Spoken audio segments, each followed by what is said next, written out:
Hey, once again, I want to share about an upcoming externship and invite all of you, even if you're experienced EFTers. The Hampton Roads EFT community is going to launch their first ever externship with me and their local community of great support.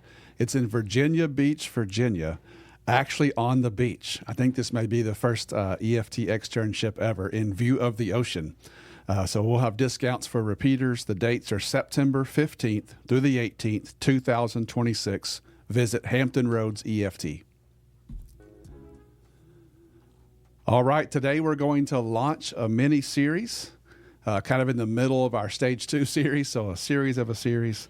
And today we're going to talk about caregiving nightmares. What today in this whole series, and what happens when things go wrong in the middle of vulnerability. Welcome to the Leading Edge in Emotionally Focused Therapy with your hosts, Dr. James Hawkins and Dr. Ryan Rana. EFT is a dynamic model that humbles even the most seasoned therapists. Together, we want to come alongside you as you continually push the leading edge of your understanding and application of this wonderful model developed by Dr. Sue Johnson. All right, Ryan, it is good indeed to be back and to get into this mini series within our Stage 2 series. Yep. And I want to almost say, in a way, last episode might also kind of fall under this because we did try, we worked on caregiving with yellow lights. Right, that's fair. But I like a whole series just on the worst case. You know me. Let's talk about the worst case thing. And I'm actually wondering here, I wonder in front of the listeners, how much nuance can you do on a podcast? Because this gets really nuanced. Yeah. And you don't have to know all these moves perfectly to do good EFT, but when it gets tough, it doesn't hurt you to have thought through a few strategies and found some language. That was an important statement. You're right. And I hope y'all understand the brand of, like, you know, when Ryan and I are on this podcast or or, you know, even what we do in Success and Vulnerability. We're not trying to say lock you into, well, you have to do it this way, roll out this sequence. All we're trying to say is, can you see the options in front of you? You know, in one way I say, I'm trying to become unblockable, meaning there's no dead end. Yeah. There's always just new opportunity. Right. And this is a study of ultimates here, right? The green light 2 episodes back, which is a partner who sees their partner in distress and shows up. ARE. Don't show up with the list. Don't do communication techniques. Show up with your heart. Don't just listen. Be present, attune, comfort, what's the word I'm looking for? Solace, soothe your partner, right? That green light ARE response is the ultimate core of secure connection, right? And today's the ultimate rejection of it, right? This is the ultimate messenger of the cycle. The ultimate blow to security is to leave your partner alone in vulnerable pain. And so this is what we got to be ready for when we're doing EFT. All right, so let's locate this, Ryan. I don't know if I've taken time to be this intentional, maybe me, but so when we say red light, let's get really clear. Like we've talked about kind of like those almost soft, kind sounding yellow lights, but they still leave the person alone holding it. You know, what does a red light sound like? What do you even call a red light? Yeah, red light to me it's 2 things. Below the line, it's emotional dysregulation. It's meaning if we think about red light, if we think about red hat, blue hat, too many colors here. But the blue hat is this caregiving, showing up for you. What it's saying is I see your red hat, but my red hat's someone who needs attention. Like I'm so dysregulated. I'm the victim here. And so I'm dysregulated. And so it is like a no, a hard no, with criticism, with blame, with just the opposite of what security would be, really anything. Could be silence, but usually it is criticism and blame right into someone's vulnerability. So it's definitely a time where we have to have an active therapist. Great description of it right there. And just in case if y'all don't know what Ryan is saying, hats, it's a concept we picked up from our friend George. special contributor on this podcast. And he talks about, he's just taken from the work of Phil Shaver or Mario Michelangelo, where they say there's 3 systems that make up an adult romantic bond. One we've always been talking about is attachment, and you can still think of it in somewhat traditional terms of there is this a distress alarm goes off that makes you reach for your secure base and you seek care. There's the sexual system. So hold on, so that attachment system, sometimes called the emotional system, we call the red hat. There we go. Which is I got distress going on, and I'm going to send out a signal of my distress. That's what George is calling the red hat. Okay. Right? And then there's the sexual system, which is green hat. I don't know why it's green, but I made it purple. I could have made it purple because it combines. Red and blue make green. Yep. Purple knows the red and blue make purple. And then blue is the caregiving system, which is very simple, instinctual, hardwired into our bones to see another mammal, especially someone as important as our partner, in distress, to stop what you're doing, be ARE, and be responsive. Exactly. Right? I'm showing up to comfort. So red hat, blue hat is well done. Red hat, blue hat is a secure bond. Exactly. There we go. And right now, Ryan and I are in step 6, trying to ask the other partner after the person just revealed their negative view of self and maybe attachment fear, but pretty much the negative thing they believe about themselves. Right. Is we're asking the other person, can you put on the blue hat? And would you be willing to wear the blue hat while your partner's wearing their red hat with this very scary place? Yep. But what Ryan is saying is not only are they saying, no, I can't. It's they're wrong for what they feel. They're wrong for this. It's almost like an attacking. It's an attack. But what I think it's coming from sometimes it's because something of vulnerability got triggered in them. Yep. And they just can't feel safe wearing that red hat. The blue hat for their partner or the caregiving hat for their partner. It feels like walking into an ambush for them. Bingo. They're feeling surrounded. They're feeling really unsafe. They're emotionally dysregulated inside of them. And catch what Ryan just said, because as we get ready to get practical with this and for you to work, you've got to hold that frame. Because if you go at that red light with, see, they're being a jerk. They're just being mean right now. Why can't they do this? But what Ryan just gave you is an empathic kind of reframe for, hey, the reason why they're probably doing that is because something's going on for them. Our job is to go towards that, reflect that energy, validate the good reasons for the energy, and see it for a moment. Now, remember what Ryan said the last podcast on this kind of caregiving, but we're on the clock because remember the scene. You just invited the other person to share something that was very deep and scary. As Ryan calls it, the dams they believe about themselves, those deadly attachment messages. I'm unlovable. I'm too much. I'm weak. I'm inept. That's laying on the table. So while that's laying on the table, and we get this kind of red light response from the caregiving system that says, this is too scary, feels unsafe. While I want to move towards that and understand it, I can't forget I'm on the clock because somebody is bleeding out on the table in a way. Hope that's not too vivid of a... But you need to feel it that way, I think, right? And that's my number one thing, is be ready for red lights all the time. There you go. That's right. We're talking about step 6 right now, which is a key moment where I can't be asleep at the wheel due to the fact of how deep we just went before that. Yeah. But at any point, anytime I'm doing an enactment, I'm ready for a red hat. I'm ready for a red light. And why are you ready for that red light? Like, why do you just kind of go ahead and get your body ready for that, right? Because I don't want it to surprise me. There we go. If it surprises me, I'm going to have an attachment response, a panic response, and now it throws in my anxiety to what is already really anxious.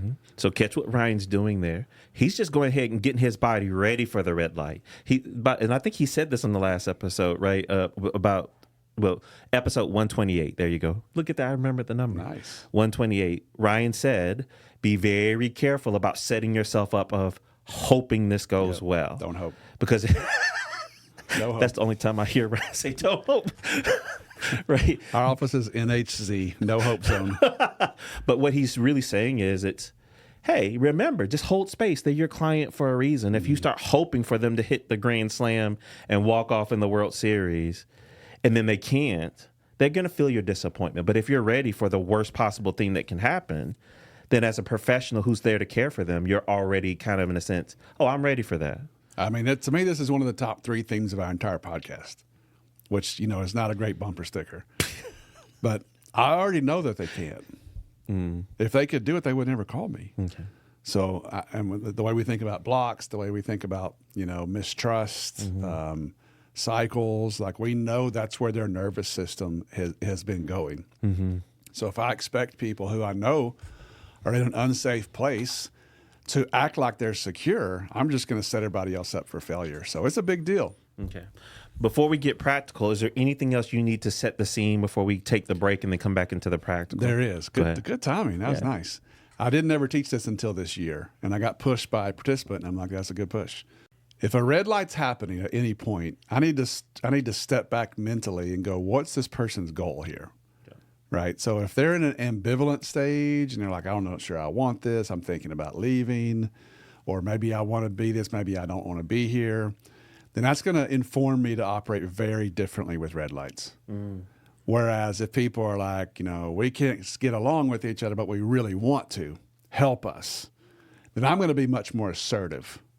So if their goal is, I don't literally ask them what their goal is, but if they've been clear, we really want to make this relationship work, I'm going to be pretty assertive with red lights.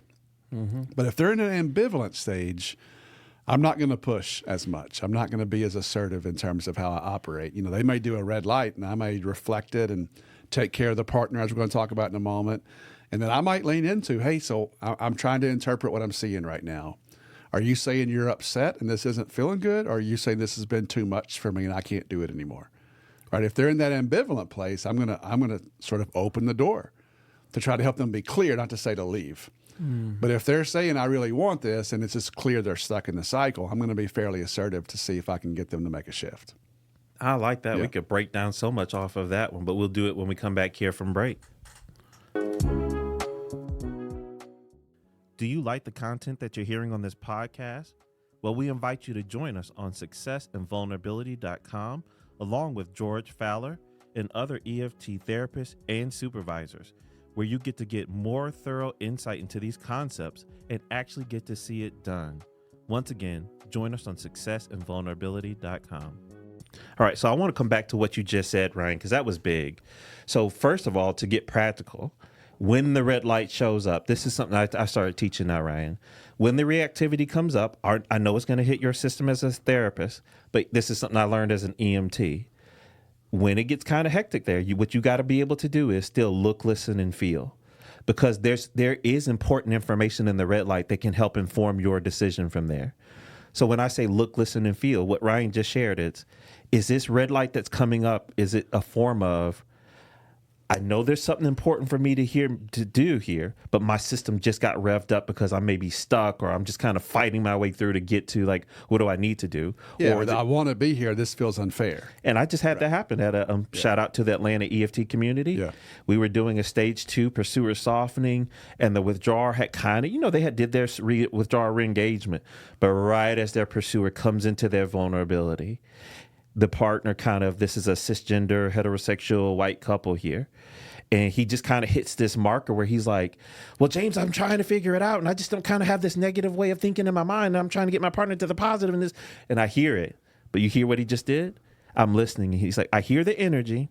And he's kind of almost pushing it off. But what I heard him saying was, I see what's going on. And I want to be able to do something, but I don't know what to do. Even though it came out with a lot of volume and energy, I could listen, I could look, listen, and feel. So then I interrupt him and say, hey, thank you. Let me make sure, just what Ryan said. And then I offer kind of almost like a reflective kind of conjecture of, let me try on what I think I see your body just told me. Because that's our way of saying, I see the energy, and I'm inviting to kind of like to turn that energy into a signal we can use. Sorry, y'all, but this also takes me back to something when we had Leanne on the show, and me and Ryan asked Leanne, when you see like a lot of reactivity show up in session, what does that mean for you, Leanne? And her response, so simple and eloquent as Leanne is, it's, reactivity is just telling me there's fear and pain that hasn't been made known yet. Mm-hmm. My job is to go find it. Yeah. So when that caregiving system does that, it's just kind of showing me something. Yep. Can I look, listen, and feel, and then turn it into a signal we can use? Yeah. But notice what Leanne didn't say. She didn't say, oh, this person's so afraid. I'm going to ignore all the reactivity and just dive after the fear. Exactly. Like, that's bad EFT. That's right. And I see people get lost at thinking that's what the model is. I definitely do believe it's fear. I'd love to arrive there, but I've got to spend some time where they are before I can take them where I'd like to see them go. So let's go. You want to get into that process? Yeah. Because I like that. Because what we want to, if it gives you an image here, we're not just trying to jump from a red light right to a green light. Ryan is saying here, it's the first step has to be move towards the red light.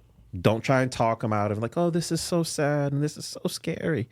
Like, hey, I can see your body is saying something really important is happening here. Something doesn't feel right to you.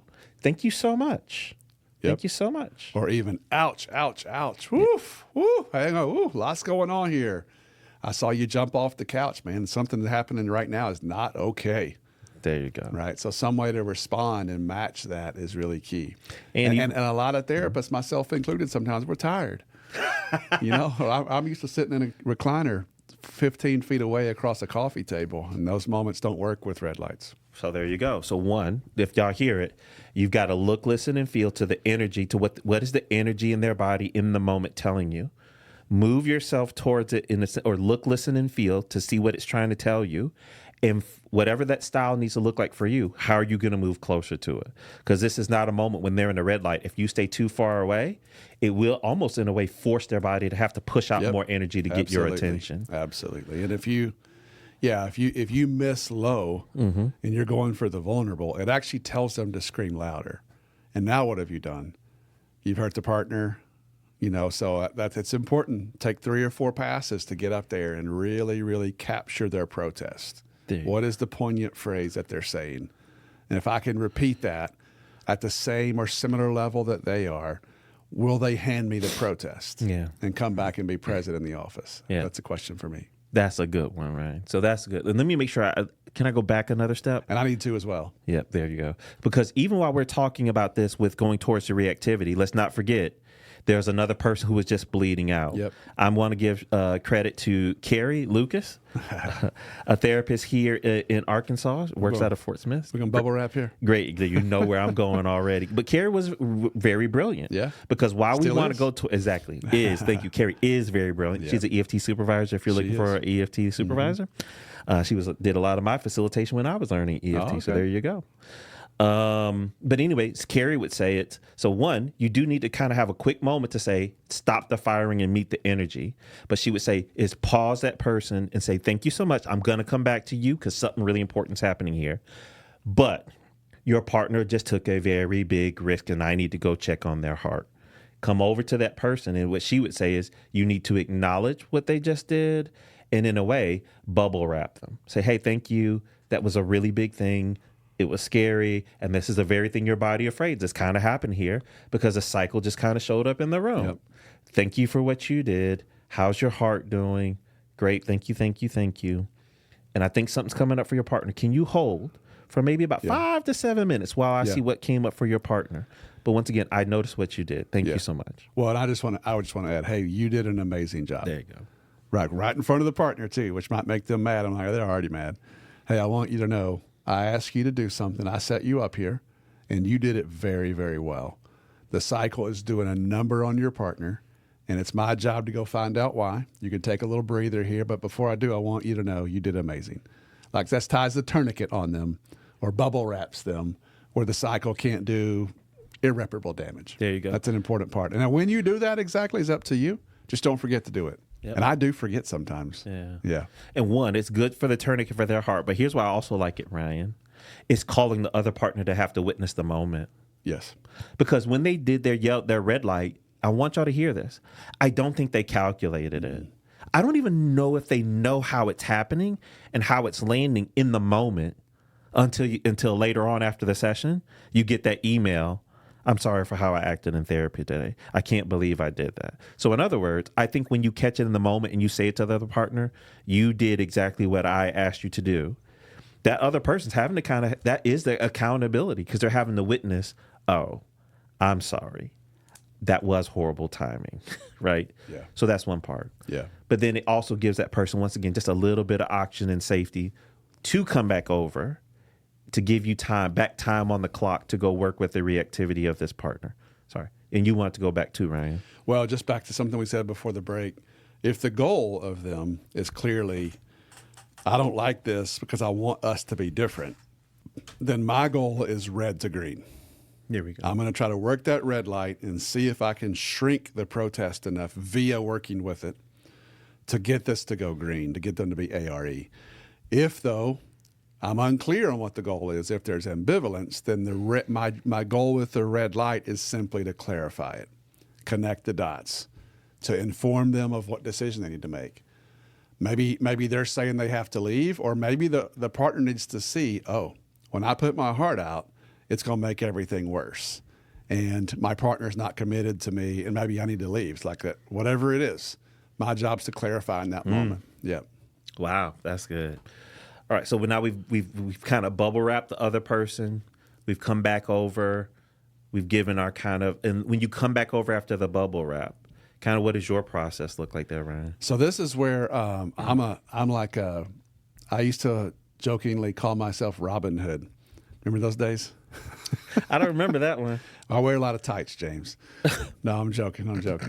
Robin Hood stole from the rich to give to the poor, right? Yeah, that's right. So when we first started Arkansas EFT and I started running around with people, I would say, hey, I'm going to go fly to somewhere and train with Sue or train with George or train with Leanne, and I'm going to come back and try to share locally with this. And so this is one of my main takes that I got from Sue. And if I'm honest with you, on a red light that I'm trying to turn green, I use her exact language. I don't do it as eloquently as she does, I'm sure. But I use her exact language. You know what it is? I'm ready to hear this again. You've seen it before. Yeah. Well, the first thing is cut it off. Yep. Don't let that red light hit that sixth sentence. Yep. 4 or 5 sentences and get in there. Right. And so oftentimes that's a good place to say, hold on, go tie your tourniquet, come right back in. You can do this in different orders. But the way Sue did it was absolutely, I don't know if she meant to or not. I should have asked her this. But what she did was in her interruption, she said, so hold on, we're going to stop right now. Hang on. I hear you. I know this is really hard. I want to try on what I think I just saw. And after I tell you, you can tell me if I'm on track or not, okay? Can you take a deep breath for me? It really is a brilliant distraction move. Yeah. Because it takes the pressure off the partner. Now the red light person is looking at me. Yeah. And like they're usually mad, like, come on then. I'm like, that's fine. And I'm going to say, I want to try on what I think I just saw. And it's really hard for them not to be curious about that. If you can imagine being at your doctor's office and they're x-raying your knee and they're like, oh, I need to talk about what I just saw in your knee. It's really hard not to be like, what'd you see? Right. And so it's a great breaking of the red light.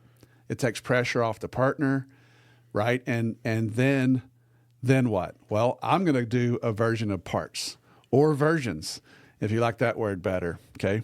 And so the way Sue did it, absolutely brilliant. I've taught this all over the U.S., and I will tell you, man, less than 1% of people who train can do this.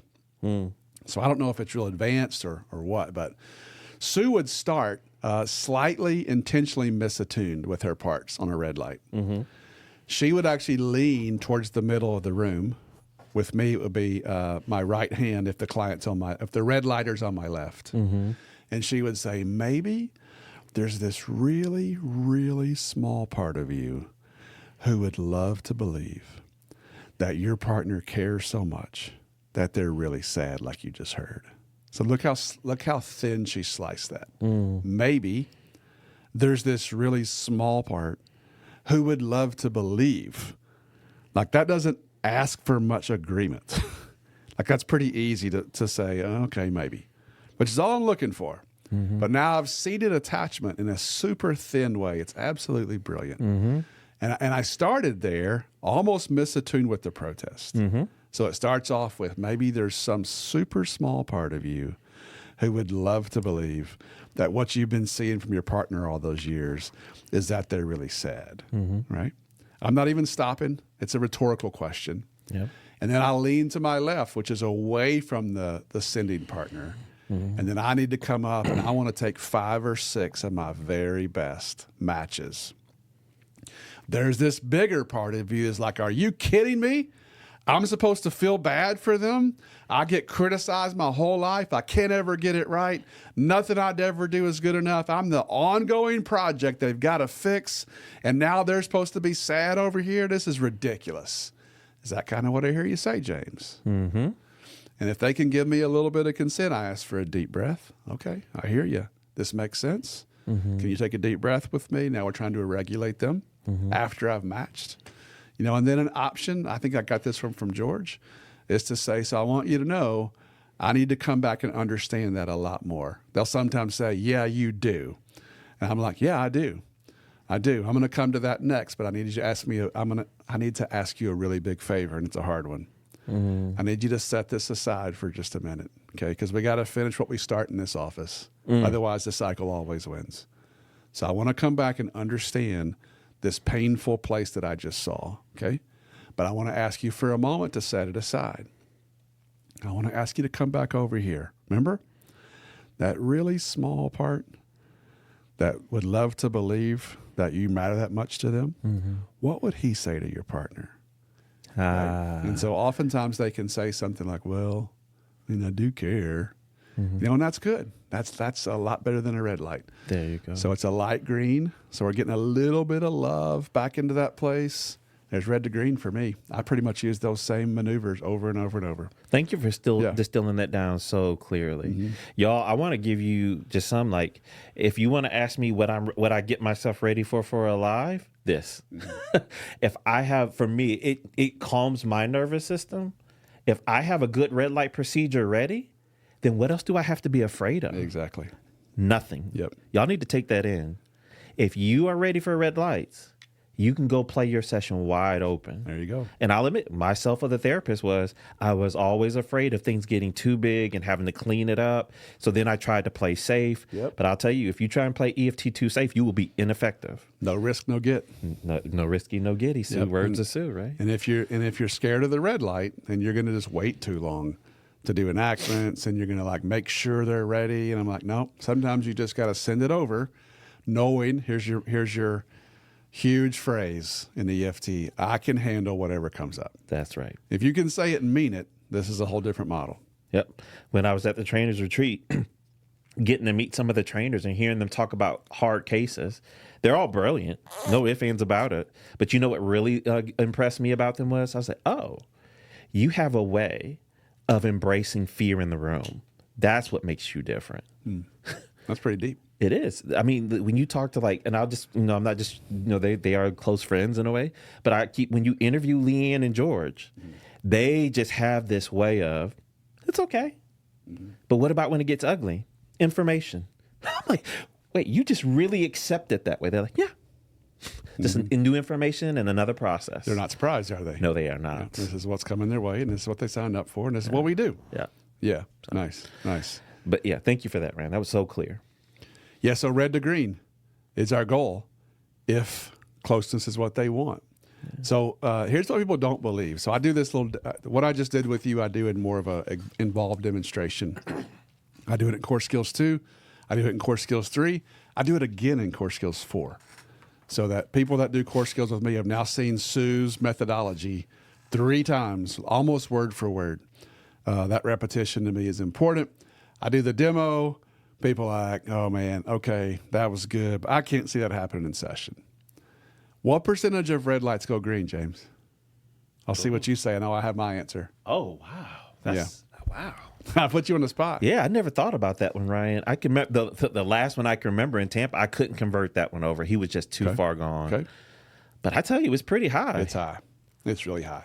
It's very high. It's well over 90%. Yeah, I was going to say it's got to be above 90. It is. So people are just like, I don't believe that. I'm like, well, if you don't handle it right, you're right.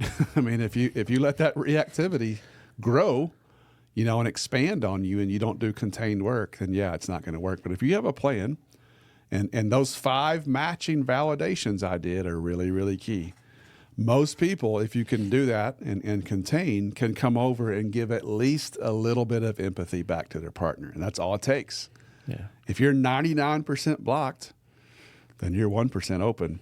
That's all I need. That's right. If we can get 1% back to that sending partner, that's 1% more than they had yesterday. And this is why I think it works. Y'all, I don't want to make this like, it's not, you're meeting the function of their emotion. Yeah. That's it. That's it. If I'm protesting and I'm upset about something and my therapist moves towards my emotion with empathy, understanding, and curiosity, it's hard for my body to resist it because somebody met the function of the emotion. So therefore, I don't need the protection as much anymore. That's how it got read in the first place. I never had it organized. No one shows up. I'm left alone. I'm feeling threatened. So the way we're working this red light actually is the salve for all those wounds. And so, I mean, I'm not saying it goes perfect, but you can get some responsiveness back most of the time. And let me help on this one, because somebody over there, you're listening right now, and I just heard your question. The question you're thinking in your head right now, but James and Ryan, what about the person who just took a vulnerable risk? Isn't this going to hurt their heart to have to hear that protest? And here's what I want to say to you. They've heard it a million times already. Oh, yeah. They're familiar with it. But here's where it becomes helpful to see the therapist embrace the protest, to be curious with it, and to help find their way through it. In front of them, they're almost like, oh, I didn't know that you had to work through so much to give care to me in some way. I want to be careful how I say that. So to see their partner do the work in front of them, actually sometimes, Ryan, it's happened for me. They actually have some compassion, like, thank you for that. Thank you for not just staying angry and giving up. Yep. Thank you for not just shutting down. Yep. Thank you for staying with it. And I didn't know that. I saw how much. And by the way, it's not even just what the person says. I appreciated just seeing how you work to stay with me in it. Yeah. Well, and we already have a bulletproof vest on them, right? So as soon as they send over that deep enactment, especially in stage 2, before we even give the caregiver the chance, we're going to come over and say, incredible job. That was amazing. That was perfect. I'm touched by that. So there's our first tourniquet. Mm-hmm. Then they go red. We're going to come back over and do another tourniquet. There you go. Right. So we've got it twice on them. But I need it. I want to see it. Yeah. Right. And here's another phrase I've added in, Ryan. Tell me what you think. Because we don't know what the other person's going to do. And I'm not making the success of it all based upon what the other person does. Right. Another thing I've added in as a win, going back to the even before we give the caregiver a chance, is the sentence I've added is, hey, I don't know what your partner might say or do with this, but good job for you. Because normally you don't ever get to reach for comfort because you've got this negative belief about you that doesn't even make that an option. Good job for making your heart an option today. Love and it. Coming out of the darkness to be seen. Beautiful. Because no matter what they do, you're going to need that gear for your life. Good job. Yeah, all those phrases that they're saying in step 5, that model of self, that fears. Let's say their partner leaves, then that's grief work. You see? Either way, it's incredibly important work. So that is literally true what you're saying. Nice. I like that frame. All right, y'all. Thank y'all so much. But I hope, please, I'll tell you this episode here, this concept, Ryan is right. I've heard that a couple times. I didn't know all of that was from Sue, so thank you there, Ryan. But y'all, take this episode in. This needs to be one you put a star by, listen to a couple times, because if you get this mastered, you know, for me, that's what made me not be afraid of enactments in stage 1 or 2 or 3, I don't have to avoid difficult moments because if it goes south, I've got a plan. Yeah. And I would just add, this is hard. Mm-hmm. This is hard. It's hard on you. When I'm doing a demonstration in front of a big group, it doesn't feel hard at all. I've done it a few times. But in a real session, I feel heat, intensity. Mm-hmm. I feel like I have a very narrow amount of room to work really, really fast. I see disgust on their face. So this is not easy. This is not simple, but it's even way harder if you don't have a plan. So hopefully we're joining you here on the leading edge of working with red lights in this new series. Can't wait to share some more. Thank you for listening. We hope this experience helps you push the leading edge in your work to help people connect with themselves and with each other. Please subscribe to our podcast and leave us a 5-star review. You can contact us at pushtheleadingedge@gmail.com, and you can follow us on our Facebook page at Push the Leading Edge. You can follow Ryan on Facebook at Ryan Rana Professional Training and on his website, ryanranatraining.com. You can follow James on Facebook and Instagram at DocHawkLPC. You can also check out his website, dochawklpc.com.